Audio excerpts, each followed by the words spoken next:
Bismillahirrahmanirrahim. Al-mas'alatu tsaniyatu minal ahkami. Ghaslul yadaini.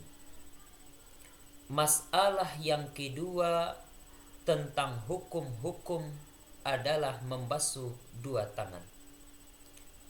Ikhtalafal fuqaha'u fi ghaslil yadi qabla idkhaliha fi ina'il wudu'i.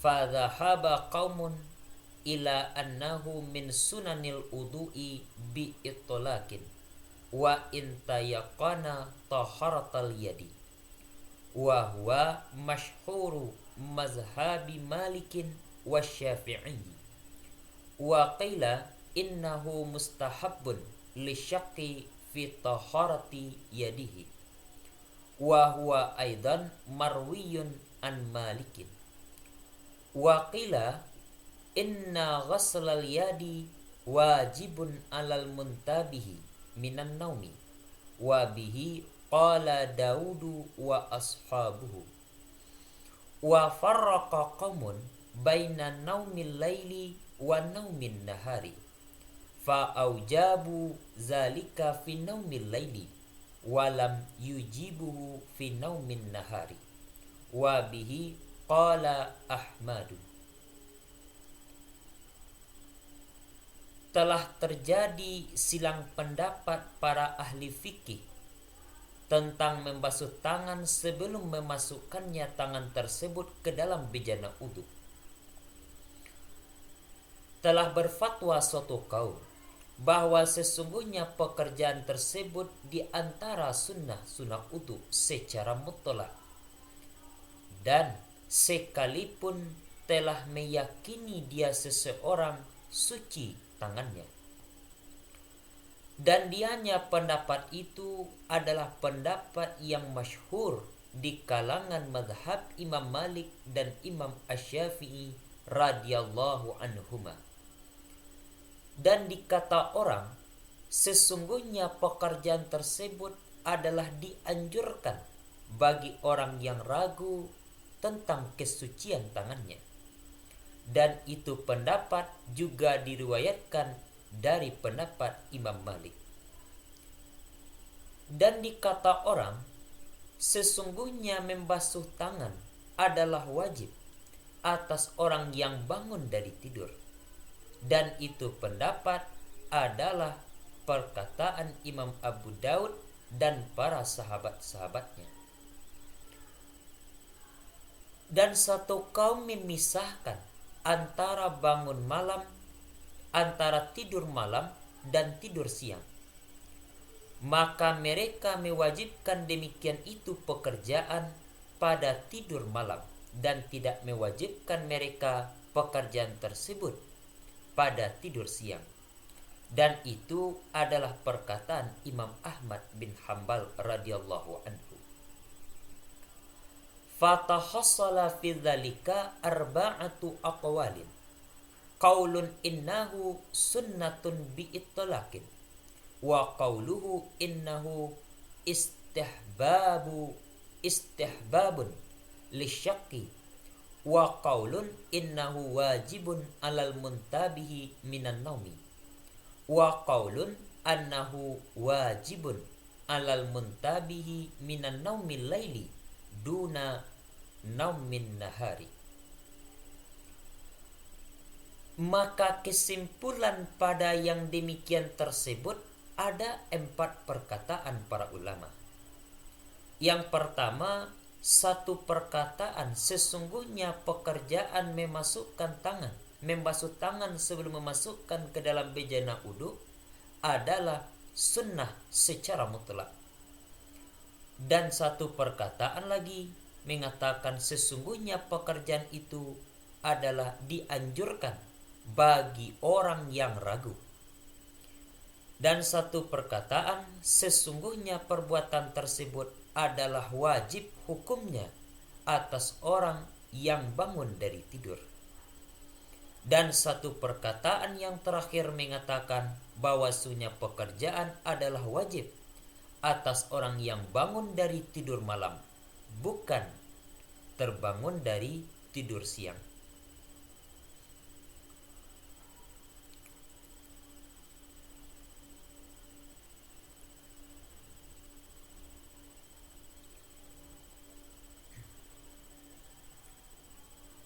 Wasababu fi ikhtilafihim fi zalika ikhtilafuhum fi mafhumi thabiti min hadithi Abi Hurairata annahu sallallahu alaihi wasallam qala idza staiqadha ahadukum min naumihi falyaghsil yadahu qabla aydkhilahal ina'a fa inna ahadakum la yadri aina batat yaduhu wa fi ba'di riwayatihi falyaghsilha talatan.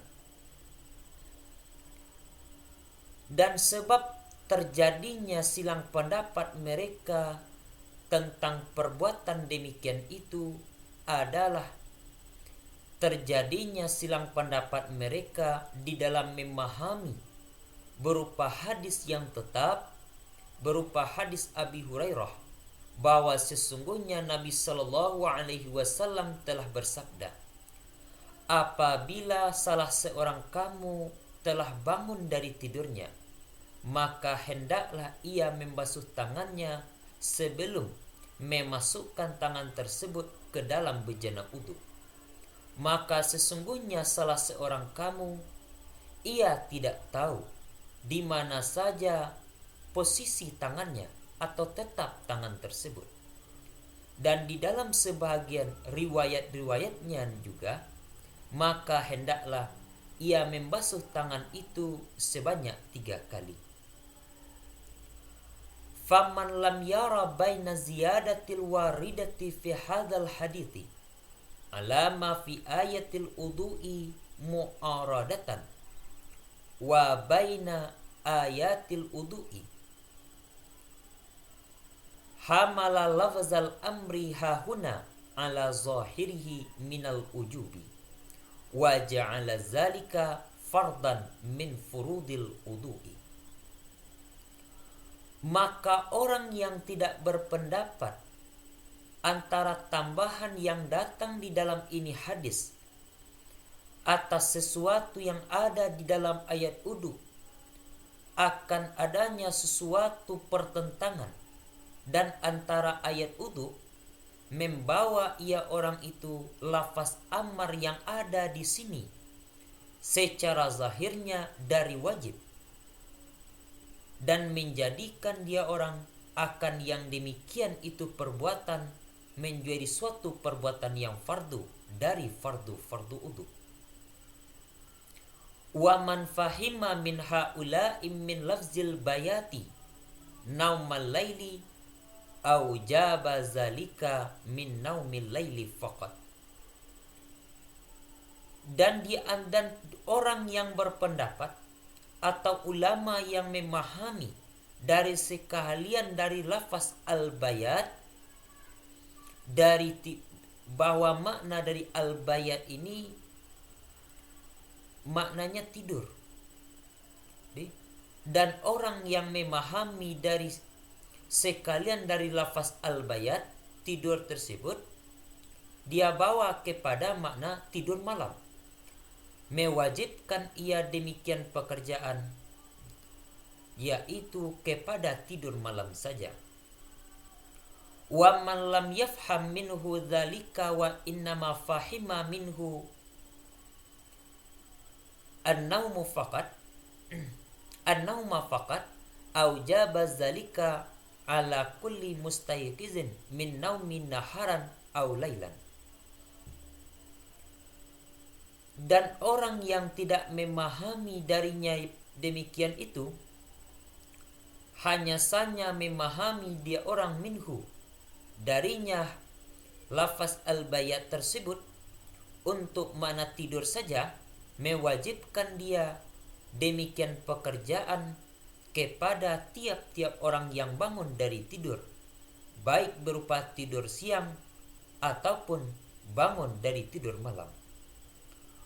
Wa man ra'a anna baina hazihil ziyadati wal ayati ta'arudan iz kana zahirul ayatil maqsudi minhu hasru furudil udu'i kana wajhul jam'i bainahuma indahu ay yakhruja lafzul amri ana zahirihi alladhi huwal ujubu ilal nadabi.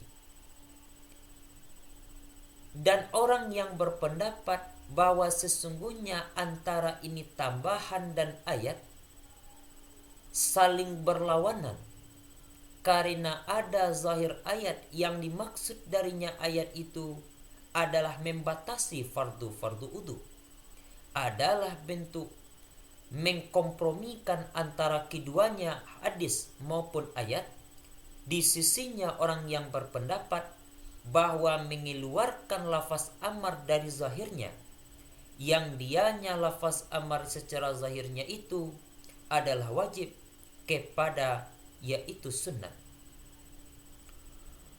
Wa man ta'akkada indahu hadzal nadbi limuthabaratihi sallallahu alaihi wasallam ala zalika qala innahu min jinsis sunani.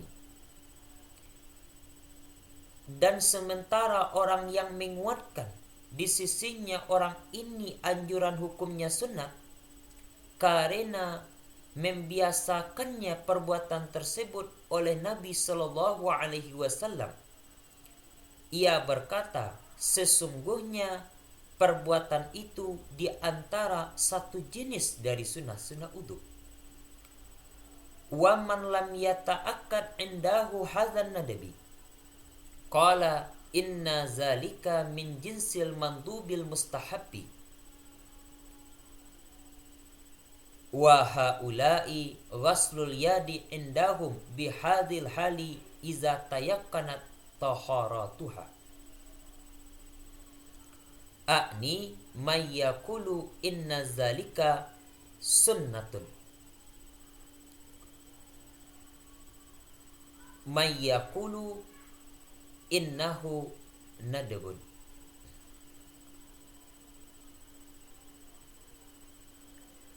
Dan orang yang tidak menguatkan di sisinya orang ini anjuran sunat, ia berkata, sesungguhnya demikian di antara satu jenis dari yang perkara sunat yang dianjurkan. Dan sebermula sekalian membasuh tangan di sisi mereka, dengan ini keadaan apabila meyakini sucinya tangan tersebut. Ini yang aku maksud dengan sekalian orang itu adalah orang yang mengatakan sungguhnya demikian adalah sunnah.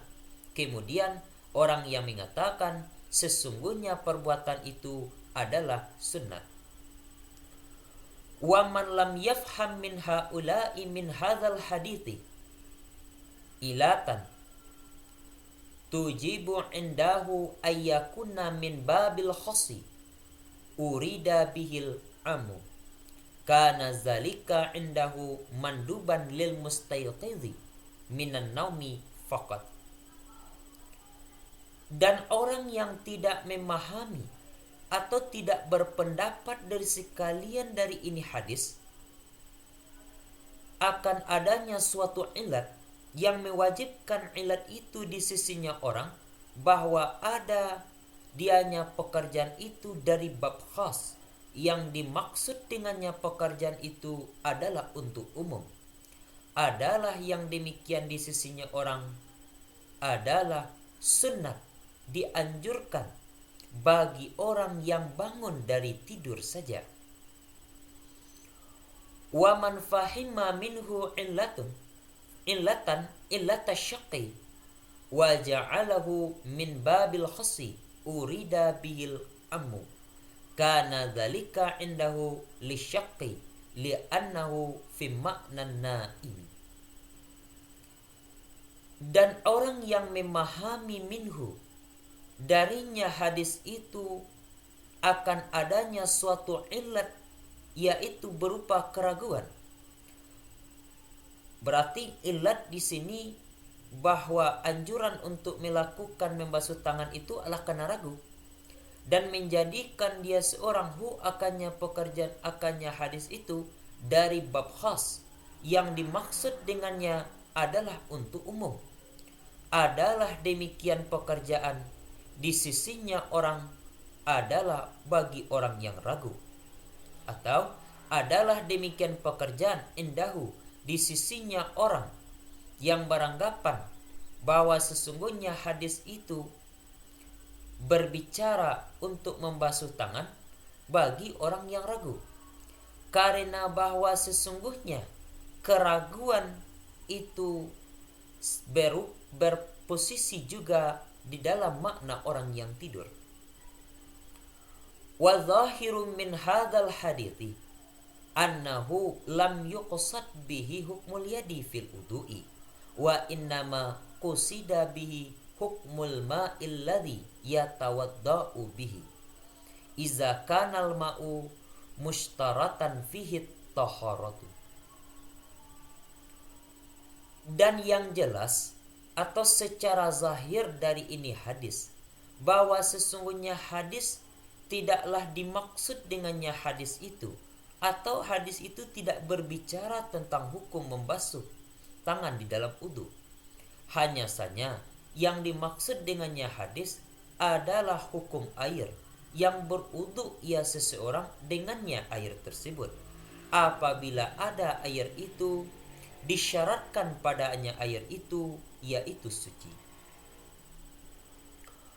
Wa amma ma nukila min ghaslihi sallallahu alaihi wasallam yadaihi qabla idkhalihima fil ina'i fi aqthari ahyanihi fayahtamilu ayyakuna min hukmil yadi ala ayyakuna ghasluha fil ibtida'i min af'alil wudu'i wa yahtamilu ayyakuna min hukmil ma'i akni alla yanjisa aw yaqa'a fihi syaqqun in qulna inna syaqqa mu'thirun.